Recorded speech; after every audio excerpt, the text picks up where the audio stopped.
नमस्कार दोस्तों, GS blogs में आपका स्वागत है।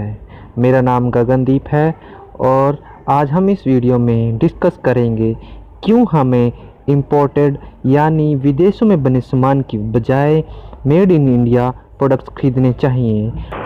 तो चलिए डिस्कस करते हैं फर्स्ट रीज़न, और वो है इकोनॉमिक ग्रोथ। दोस्तों, सभी सरकारें अपने देश के नागरिकों का लिविंग स्टैंडर्ड बढ़ाने के लिए निरंतर प्रयास करती रहती हैं, और ये तभी संभव है जब देश की ओवरऑल वेल्थ या फिर लोगों की परचेजिंग पावर इंक्रीज हो। इसके लिए हमें देश में प्रोडक्शन एंड प्रोडक्टिविटी बढ़ाने की ज़रूरत है। प्रोडक्शन तभी बढ़ेगी जब देश में बने सामान की डिमांड होगी। इसलिए अगर हम विदेशी सामान की बजाय मेड इन इंडिया खरीदना शुरू कर दें तो देश में प्रोडक्शन इंक्रीज होगी, साथ ही साथ प्रोडक्टिविटी भी इंक्रीज होगी, क्योंकि अब प्रोडक्शन लार्ज क्वांटिटी में होगा तो रिसोर्सेज का बेटर यूज़ होगा। दोस्तों, मैं आपको बताना चाहूँगा, जब मैन्युफैक्चरिंग सेक्टर में ग्रोथ आता है तो उसके साथ साथ जो अलाइड सेक्टर हैं जैसे ट्रांसपोर्टेशन इंडस्ट्रीज़, लॉजिस्टिक इंडस्ट्रीज़, इन सब में भी ग्रोथ देखने को मिलता है। मोटे मोटे तौर पर आप ये समझ लीजिए कि जब हम मेड इन इंडिया प्रोडक्ट्स खरीदेंगे तो हमारे देश की इकोनॉमी बहुत तेज़ी से ग्रोथ करेगी। साथ ही साथ हमारे देश में रिसर्च एंड डेवलपमेंट में नया निवेश आएगा, नई इनोवेशन आएगी, प्रोडक्टिविटी इंक्रीज होगी, और इन सब चीज़ों से इकोनॉमिक ग्रोथ और भी ज़्यादा तेज़ी से होगी। Let's move to second reason which is job creation.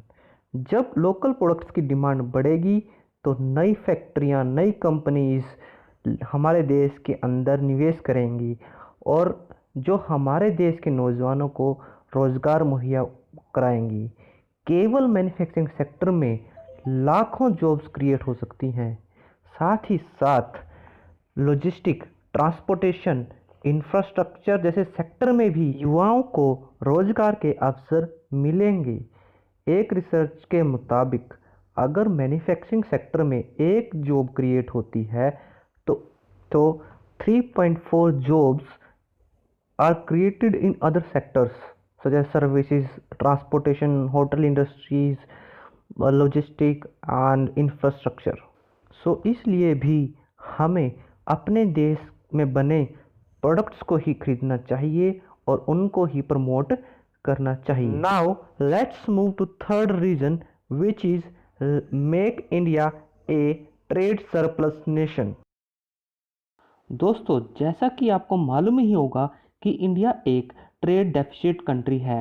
Trade deficit मतलब कि हमारा देश इंपोर्ट यानी आयात ज़्यादा करता है और निर्यात कम करता है, इसलिए हम एक trade deficit. Last year our trade deficit is $180 billion, $180 billion.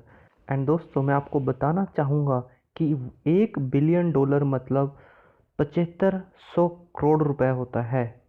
दोस्तों, मैं आपको बताना चाहूँगा कि RCEP ब्लॉक, जिसमें 10 एशियन ग्रुप मेंबर हैं और 6 और कंट्रीज़ हैं, मतलब टोटल 16 कंट्रीज़ आती हैं इसके अंदर, और उनमें से 11 कंट्रियों के साथ हमारा ट्रेड डेफिसिट है।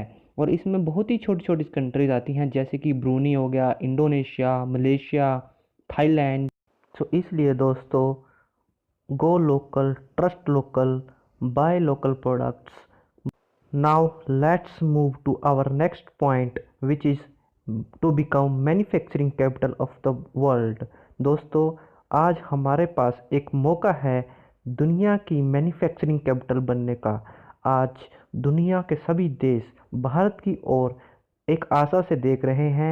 सो दोस्तों, हमें इस मौके का फ़ायदा उठाना चाहिए और अपने देश की तरक्की में अपना सहयोग देना चाहिए। आप सबको मालूम ही होगा कि भारत एक सॉफ्टवेयर हब है। अगर हम एक मैन्युफैक्चरिंग फैसिलिटी डेवलप कर लेते हैं तो ये हमारे देश के लिए सोने पे सुहागे जैसा मौका होगा, बिकॉज़ अब हमारा हार्डवेयर भी हमारा होगा और सॉफ्टवेयर भी हमारा होगा। So we can rule the world. साथ ही साथ हम अपनी ह्यूमन कैपिटल को भी मोर एफिशिएंटली यूज़ कर सकते हैं। Now let's move to our last point which is make India the great India. When we buy local product we manufacturing them, then India become self reliant। हम आत्मनिर्भर बन पाएंगे, हमारा देश आत्मनिर्भर बन जाएगा। तो world depend on India, neither India depend on world. So इस वजह से क्या होगा कि हमारा जो कैश रिजर्व है वो बढ़ना शुरू हो जाएगा और हम बहुत ही एक स्ट्रॉन्ग कंट्री बन जाएंगे। साथ ही साथ हम रिसर्च एंड डेवलपमेंट इनोवेशन में भी स्ट्रॉन्ग हो जाएंगे। दोस्तों, जैसा कि आप जानते हैं कि कंज्यूमर इज़ द किंग। अगर हम ये डिसाइड कर लें कि हम विदेश में बना सामान नहीं खरीदेंगे और केवल एंड केवल हमारे देश में बना मेड इन इंडिया प्रोडक्ट ही खरीदेंगे, तो हमारे देश को विश्व पावर बनने से कोई नहीं रोक सकता। सो दोस्तों, let's be Indian and by Indian product. दोस्तों, आशा करता हूँ कि आपको मेरा ये ब्लॉग पसंद आया होगा। अगर पसंद आया है तो please like, share and comment and please subscribe my channel. Thank you and जय हिंद।